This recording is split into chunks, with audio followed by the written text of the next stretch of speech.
connected to the community, and knowing that this is a place where I was raised and life lessons learned through my family and my grandparents. I started with a dream of building a marketplace. My name is Rashida Ferdinand. I'm with Sankofa Community Development in the Lower Ninth Ward area of New Orleans. The Lower Ninth Ward is a designated food desert. It's designated by the USDA as a place that doesn't have any consistent fresh food access within the 3-mile radius. In 2008, after people began to return home after Katrina disaster, and I organized with some stakeholders in my community to identify areas of need. What we decided to do was implement this market to address that issue and create a place where community members could get fresh food on an ongoing basis. We are growing a variety of produce and herbs in raised beds at the garden, and we're excited about the opportunity that it brings us to supplement some of the produce we purchase from farmers at our market, but also have another location where we can grow fresh food that we also sell directly to restaurants that are really interested in supporting local organizations and local farmers and making sure that their customers have local food. And we're growing produce that is exactly what they've requested for their dining table, and it's going to help our organization also generate some earned revenue that can complement some of the grant funding that we've gotten from NRCS and as well as other groups. What made me seek it out was the opportunity for the high tunnels. I had attended workshops on high tunnels at growing conferences, and I saw that there was a grant funding to build high tunnels on our property. And I wanted to be able to extend our growing season and also create an educational program for people in our community to see alternative ways of growing and using our growing seasons to produce produce that they may not have otherwise been able to. NRCS has meant to us an opportunity to bring fresh food in our community. We would not have been able to have this high tunnel built if it was not for the support, and it has been an extremely positive experience for our organization and our business. Hello, I'm Kevin Norton, State Conservationist for the Natural Resources Conservation Service in Louisiana.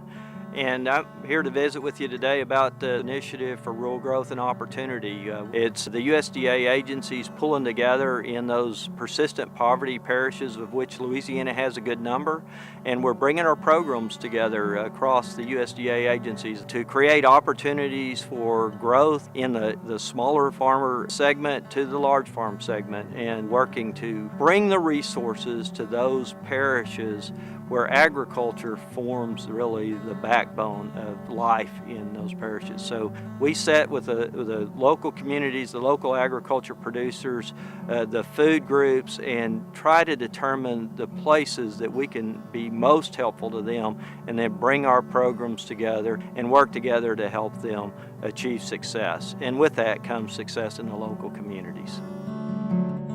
You know, in the 2014 Farm Bill, Congress recognized the contribution of rural America to our armed forces, and a large percentage of our active service members come from rural communities. And through this effort, we have entered into agreements with Louisiana Armed Forces Foundation. I'm Ken Gibson. I'm Stella Gibson.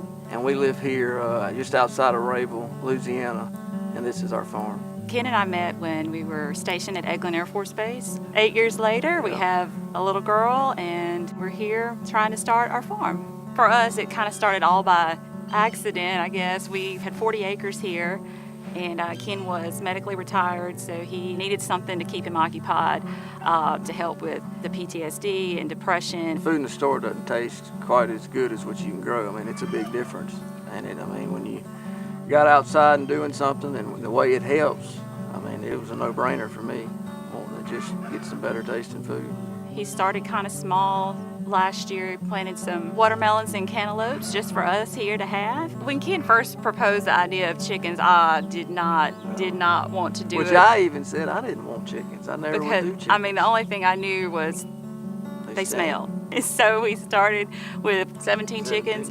They're attached to him, and our little girl definitely loves them. And it's more time as a family, it's more time outdoors. I mean, there's a lot of agriculture in Louisiana, and we want to see what we can do, what's needed, what's missing, what we would be good at. Our ultimate dream is to see this place grow to where we can host other veterans that are interested in starting a farm or just to tiptoe into agriculture. Come out, get your hands dirty, and really know that this is or isn't for you. I think still that's get so the therapy in valuable. it, Yeah, and no it's matter still, what. you know, you're out in God's country, you're with other veterans. You know, there's something about the soil in your hands and working it and feeling a part of something. I mean, we definitely want to pass that along to, you know, anybody.